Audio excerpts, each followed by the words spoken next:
family, and welcome to another amazing episode of Straight Talk with Shay. All right, for those of you who are new here, welcome to Forston Consultants.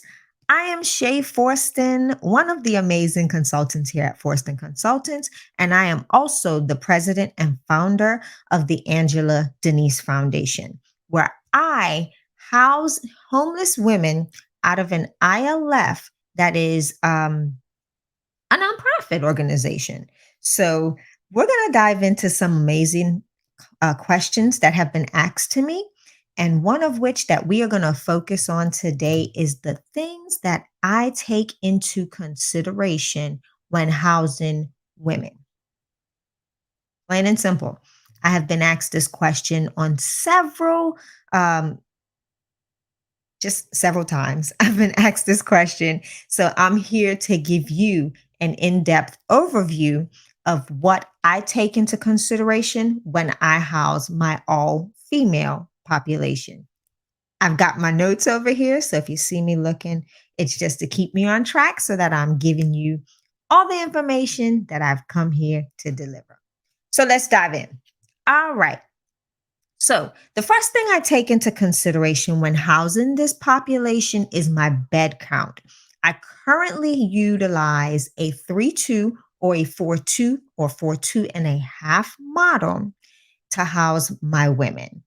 Okay, with that being said, guys, I'm never always full. And that is a purposeful thing. Yes, I can house anywhere from 6 in my 3-2 to 8 in my 3-2 and a half. But I choose to keep those numbers minimal. It's available to me because of my overhead. So let's go and dive a little deeper into that. Why do I choose to not fill or fully take my houses to full capacity? Well, I'm housing all women, older women, and I take that into consideration. The fact that women tend to be a little bit different in personality structure, and I don't like to house at full capacity because of that. My population is also older. So that goes into number two, which is bathroom availability. So I take that into consideration as well. So if I have a full house and I have older females, some which that work, some of which are homebodies, that can become a conflict, especially if those women have things like incontinence issues. Um, and that need to frequently go to the restroom. That can cause some issues. So, those are the things that I take into consideration when it comes to my bed count. So, my bed count and bathroom availability, two separate things, but they do coincide very significantly. So, let's go to number three, storage. Listen, you hear us say a lot that our residents come to us with very little personal effects. Well, not so much so in my in my experience. My ladies tend to come to me with a lot of stuff. So I have to be creative in the way in which I one allocate storage for the items that are not frequently used and storage for the items that they utilize on a daily basis. So those are two things that I take into consideration and have to find creative ways to alleviate any issues if they come about. All right, so storage was another one. Let's go to personalities. I am big, big, big, big, and you will hear me address this all the time. The assessment. The key component to being able to adequately assess the personalities coming into your ILF is by knowing the personalities that are currently residing in your ILF. So that assessment is key.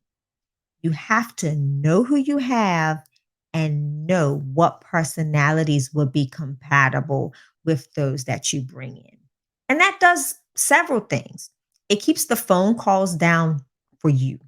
You don't have to continually get phone calls about this person and that person are not getting along and having to be a mediator consistently.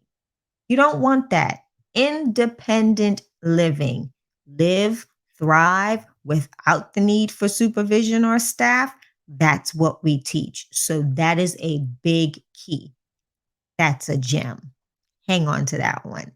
All right. Another thing you're going to definitely want to have in your arsenal as an ILF owner, especially with the female population, is good conflict resolution.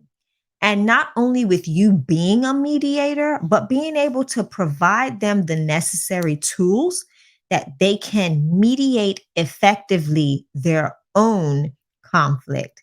So, again, ladies and gentlemen, that's it. I mean, those are some of the biggest keys that I utilize when I consider bringing new people or the new people I do bring into my home or my ILF. So, again, that's bed count, the number of ladies in the house, bathroom availability, they go together. Bed count, bathroom availability, you know, can't have one without the other. Storage, knowing how to utilize space effectively, and being creative in creating new spaces. Personalities, that assessment, and conflict resolution. So that's it. I mean, plain and simple, to the point. I hope you've gotten a lot of amazing value out of this episode. Take a moment, if you haven't already, look down in the description, visit my Teespring store. You see my amazing background here. It says, helping the homeless one shirt at a time.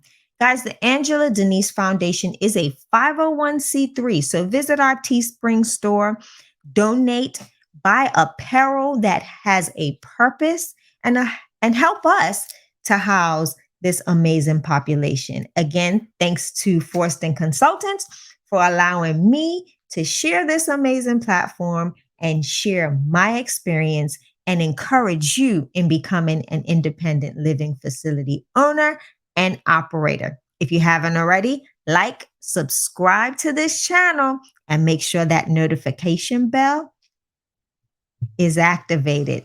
I will be seeing you all next time here on our next episode of Straight Talk with Shay. See you soon.